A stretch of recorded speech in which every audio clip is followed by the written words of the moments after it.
Thank you for listening to Depictions Media Radio.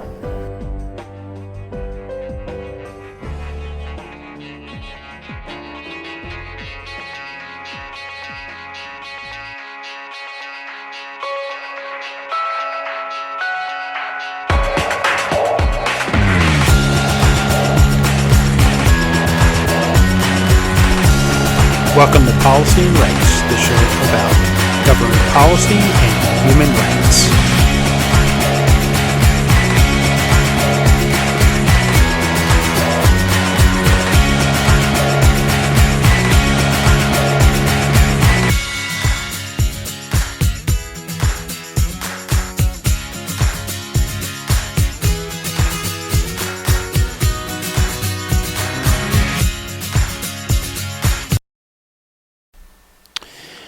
Welcome back to Policy and Rights here on Depictions Media Radio. I'm your host, Michael Clogs. And in this next segment, we're going to hear from the Canadian government as they speak to media regarding the Imperial oil leak. We're going to hear from the Environment Minister, Stephen Goulbert, as he speaks about Indigenous Services and Indigenous Services Minister Patty Hajdu as they speak about a tailings leak and situation at the Imperial mine, the Imperial Kern mine with the oil sands and processing plant. Now, to understand some of what we're talking about with tailings, tailings is what is left over after the oil is, the tar sands have been processed, and it is the water that is left after they have pumped it through the tar sands so that they can extract the petroleum that is inside of it. So as a result, this is what we know. One of the largest toxic tailing spills recorded in Alberta's history at the Athabasca Chippewa First Nations is a dire situation. An overhaul breach of 5.3 million liters of toxic tailings spilled from the Imperial Care mine into the Athabascan watershed. The impact of the Imperial Oil's tailings pond run deeper since May 2022. 4 separate tailing leaks at the Imperial's Kern mine site have been seeping into the Athabascan watershed, leaving people of the ACFN wondering why they were left in the dark for so long. In that water, there's a lot of toxins and things that are literally in the long term poisonous to human beings. So,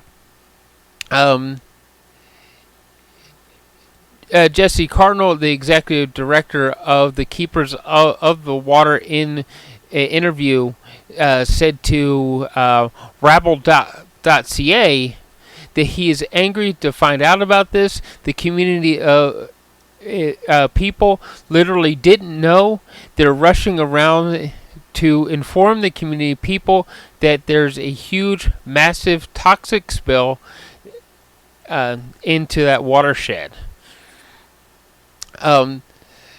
Alberta energy regulators and Imperial Oil failed to inform the surrounding communities of the impending danger, and under the impact and benefit agreements made with the ACFM, Imperial Oil is obligated to address any adverse effects from industry activities on Indigenous communities. And thus they have failed to do so, and the indigenous communities are at risk from the toxins that were released from this tailings. So why don't we listen to what the ministers had to say in their press briefing about the situation. Trying to, Alors, bonjour, merci d'être ici et de vous joindre à nous aujourd'hui. Nous sommes ici pour vous donner une brève mise à jour de la situation concernant les sables bitumineux de Curl et l'intervention du fédéral pour soutenir les communautés environnantes. Comme je l'ai dit au cours des dernières semaines, je suis très préoccupé par les lacunes entourant le signalement de la situation. As I've said over the past few weeks, I'm very concerned about the reporting gaps. The seepage was not communicated to affected communities in a timely or appropriate way by the company or provincial regulator. This demonstrates that the system did not work in this case and needs to be examined and strengthened. Our immediate priority remains the health and well-being of the people of the Athabasca Chippewa First Nation, the Mikisew First Nations, and the Fort Chippewa Métis Nation, as well as other communities. I have been in direct contact with Chief Alam Adam of the Athabasca Chippewa First Nation, as well as Chief Billy Joe Tokoro from the Mikisew First Nation on several occasions. We are working together across the federal government to make sure the community's needs are fully met, and I will let Minister Haidu provide more details on that. Practical matters like providing safe, drinkable water are urgent and pressing, and we're on it. Les agents d'application de la loi d'environnement et changement climatique Canada continuent de surveiller le site. Ils ont transmis une directive à la société impériale lui demandant de prendre des mesures immédiates pour prévenir toute fuite de produits chimiques dans les eaux où vivent des poissons. Ces représentants surveillent les travaux de nettoyage et recueillent plus d'informations à l'issue d'inspections. J'ai aussi parlé directement avec la ministre Sonia Savage du gouvernement de l'Alberta et mon cabinet a reçu des renseignements de la société impériale. Enforcement officers from Environment and Climate Change Canada continue to monitor the site. They issued a directive to the Imperial Corporation asking them to take immediate action to prevent any leakage of chemicals into waters frequented by fish. And I have proposed creating a joint federal-provincial Indigenous working group with participation from the oil companies. This working group would meet on a regular basis to give information in a transparent manner to all parties involved and discuss remediation and containment plans, as well as improve the notification for ongoing incidents of spill or seepage. The exact mandate and makeup of this working group is still being worked out. But we know that improvements need to be made to the company and provincial communication protocol for environmental emergencies notifications. We're taking steps to ensure the immediate risk is addressed and that we are facilitating a process that rebuilds trust with Indigenous communities so we can take credible long-term reclamation and reconciliation planning together. I would also like to salute the members of the Parliamentary Committee who just passed a motion to have both Imperial Oil and the Alberta Energy Regulator testify at a committee soon. Notre gouvernement a également été clair. La participation des communautés autochtones devra être plus importante dans nos futures interventions. Les communautés autochtones, les municipalités et les gouvernements fédéraux et provinciaux travaillent en collaboration pour régler tout ce qui touche la surveillance des eaux environnantes, l'amélioration des échanges d'informations, la salubrité de l'eau potable et les solutions au traitement à long terme des bassins de décantation et de stockage des stériles et des boues. Mes collègues ainsi que moi-même poursuivrons nos efforts jusqu'à ce que ce soit fait. Merci beaucoup. Thank you very much. I would now like to cede the microphone to my colleague, Minister Haidu. Well, thanks very much, Minister Guilbeault. First of all, I have spoken with Chief Adams and Chief Tuckaroo as well, and they're devastated and their communities are devastated, and they're afraid. They're afraid that the water is contaminated.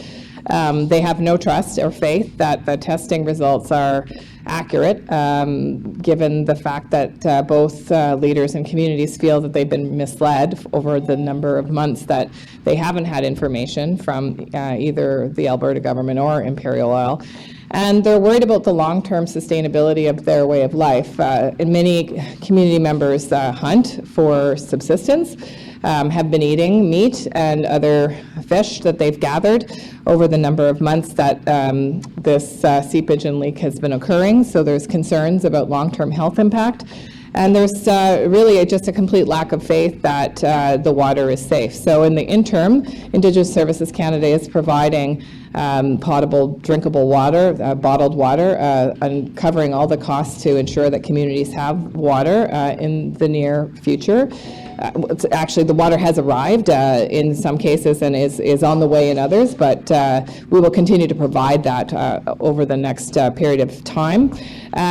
We were also asked to provide specific mental health resources. As you can imagine, this is devastating emotionally, and not just from the trust perspective, but from the devastation of the land. And I think as we talk about mental health for First Nations people, often we focus on the history of colonization, rightfully so, things like residential schools and disruption of family and language and culture, but devastation of land has a significant and immediate deleterious effect on Indigenous peoples who, since time immemorial, have had a connection with that land and a sense of a shared stewardship with all of the beings that exist. So we'll continue to be there for communities with the mental health supports that they need, and we'll be there with communities as they determine for themselves what it is that will help them both from a trust perspective and from a healing perspective. Thank you. Hi, Minister. I've got two separate questions for you. The first is the UN report on oil and gas that's come out. There's a request to stop oil and gas expansion. How soon will Canada move away from the public funding of oil and gas projects? Well, thank you for the question. As you know, today the IPCC is issuing its synthesis report, which compiles a year of scientific knowledge, not just on oil and gas, obviously, but on climate change more broadly, of which oil and gas is an important component. As you know, at the end of last year, we eliminated international fossil fuel subsidies, and we have made a commitment that by the middle of this year, we would eliminate domestic fossil fuel subsidies. Doing so 2 years before our G20 partners. The G20 is committed to eliminating fossil fuel subsidies by 2025. Canada will be doing it in 2023. The second subject I have is for my colleagues in Alberta who are asking about C-69 being at the Supreme Court this week. Do you have any observations on those proceedings? No comments, obviously, as it's being discussed this week in front of the Supreme Court. Thank you.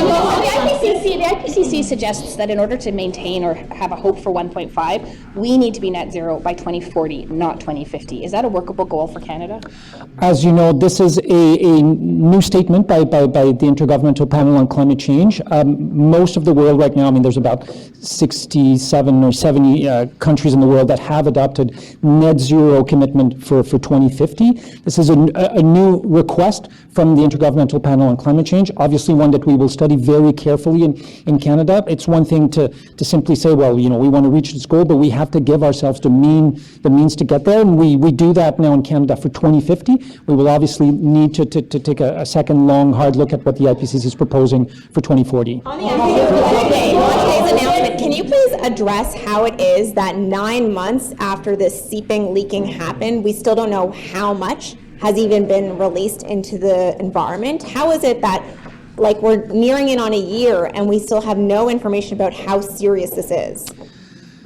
As I've said before, clearly the system we have in place is failing. The communities weren't notified before February of seepage that was taking place since May of 2022. Environment and Climate Change Canada either wasn't notified until February. As I said earlier, we have enforcement agents from the Enforcement Branch of Environment and Climate Change Canada that are taking samples on the site right now. But the reason the federal government is proposing that we change the way we do monitoring and communication on the tailing ponds is specifically because in this instance, the system didn't work. But you are responsible for the system, and your own government, your Liberal MPs in the Environment Committee, Liberal MPs on the Environment Committee voted just 2 months ago to remove tailing ponds from the SEPA update.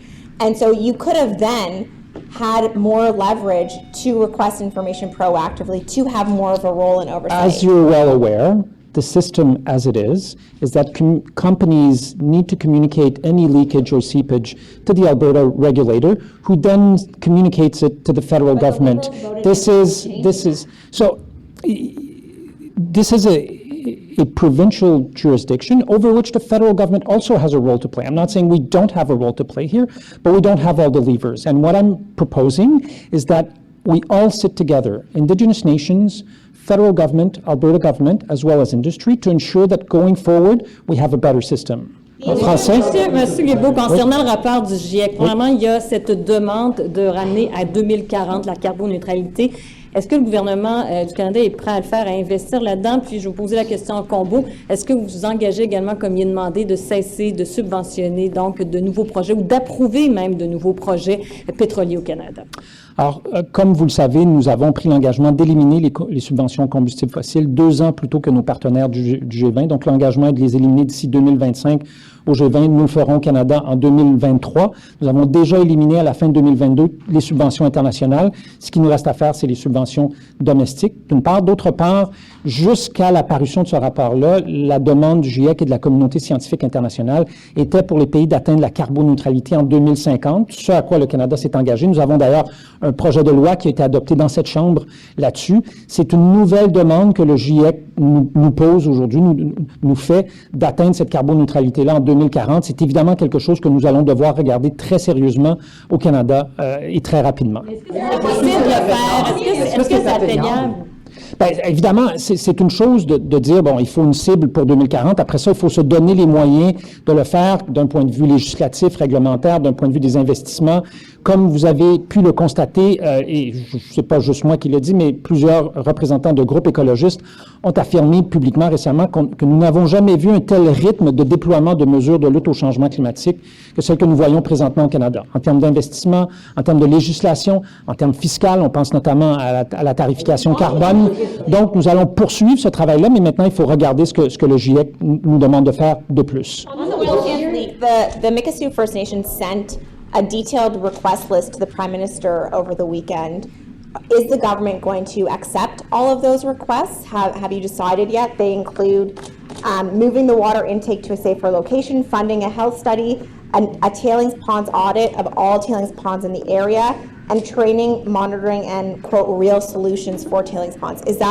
Has the government already accepted it? What's the response to one of the First Nations that is there? So I would tell you that overall we agree with those requests. We need to look at them in detail and what the role is for the federal government to play in regards to each of those requests. But we agree with them. We need a better monitoring system. We agree with them. We need to have transparent, independent, timely information on any seepage or leakage with the tailing ponds. And we also agree with them, and in fact, we are working with Indigenous nations on a long-term solution to the tailing ponds. The idea that we can simply continue to park large quantities of toxic water in these giant ponds is not a long-term solution to this. We need to find a long-term solution, but it's not up just to the federal government. We need to sit down with our Indigenous partners and other stakeholders to find long-term solutions. En français, c'était quoi le début de la question, pardon?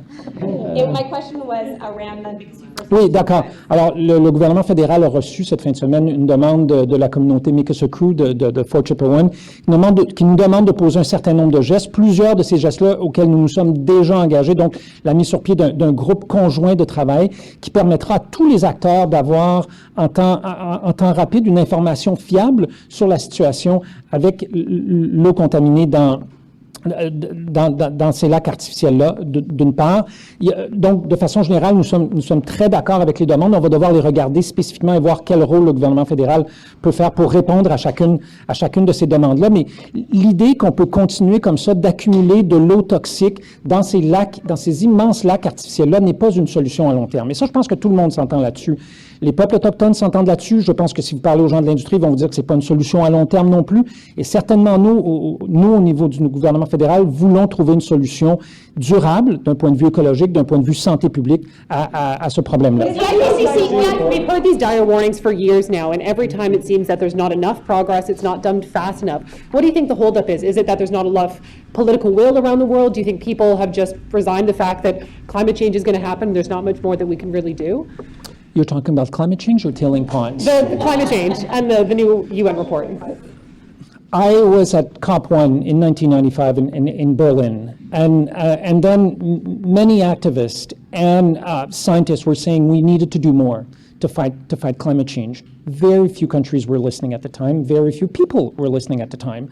I think now we see that things are different. You have countries all around the world putting in place measures to fight climate change in ways we've never seen before. I was recently meeting with the head of the IEA who was saying that despite everything we're seeing in Europe, there was more investment last year in renewable energy and clean technologies than in fossil fuels. We are at the beginning of a new era where we will be less and less dependent on fossil fuels. We will be using more clean technologies, more renewable energy, but the question is, how fast can we collectively deploy those measures to keep temperature increases as far as possible below 2 degrees Celsius and as much as possible around 1.5 degrees Celsius, as per the Paris Agreement requires us to do. Emitters on board, because a lot of the big emitters, China, Russia, still are not investing enough in clean energy. I think no one is investing enough in clean energy. I think we all need to do better, which is why Canada decided to step up to the plate in December and host COP15 on biodiversity, which we know is one of the best solutions to fight climate change. Nature is our best ally.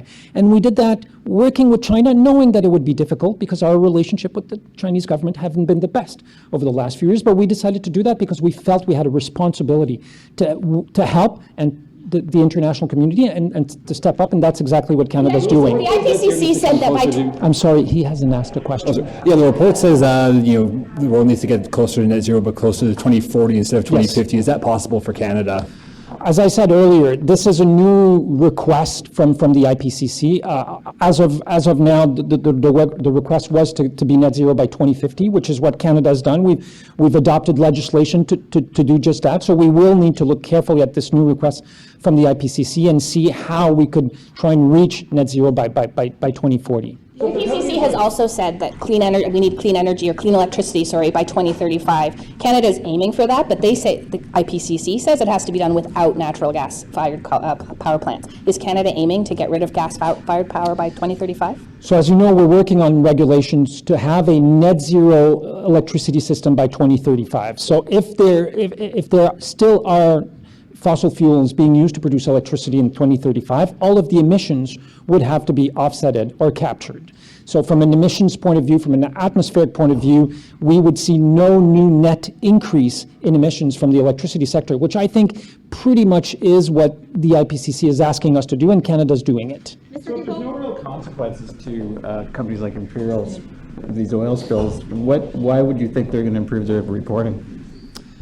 There is an active investigation by the Enforcement Branch of Environment and Climate Change Canada, so I can't comment on the specific question you're asking. More broadly, as I said, we need to have a better system of reporting and communicating on tailing ponds and tailing pond seepage and leakages. Fair enough, but why not shut it down in the meantime while it's being investigated? As you know, the exploitation of natural resources is a provincial jurisdiction, but I'm not saying that to say that the federal government has no role to play.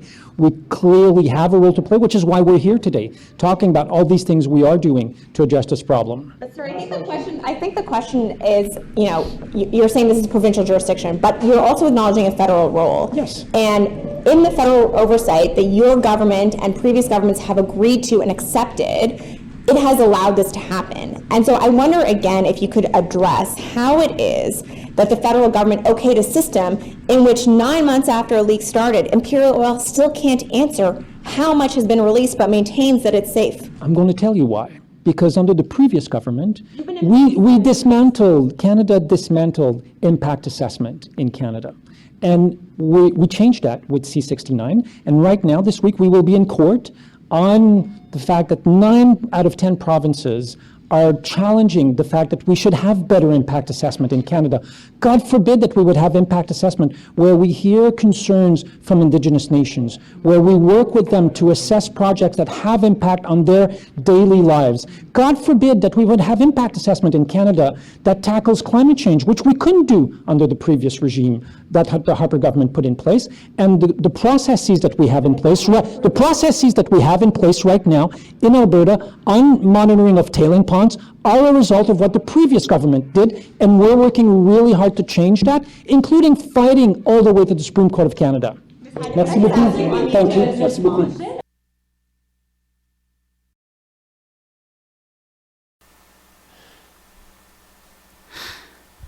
Thank you for listening today, and at this time, the federal government needs to step in and do whatever they can to help these First Nations people with some semblance of clean water. You would think. We'll see how this story progresses. Keep listening to these and other events that happen around the world that affect our human rights and the people in their communities.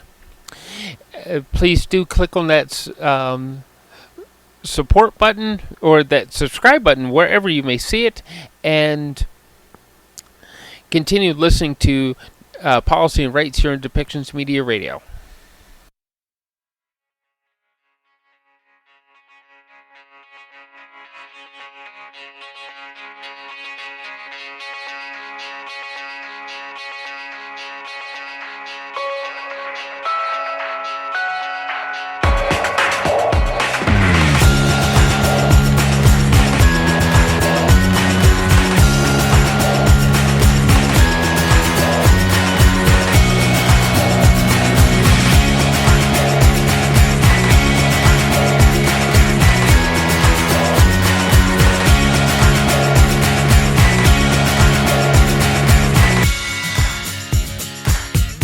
This show has been produced by Depictions Media.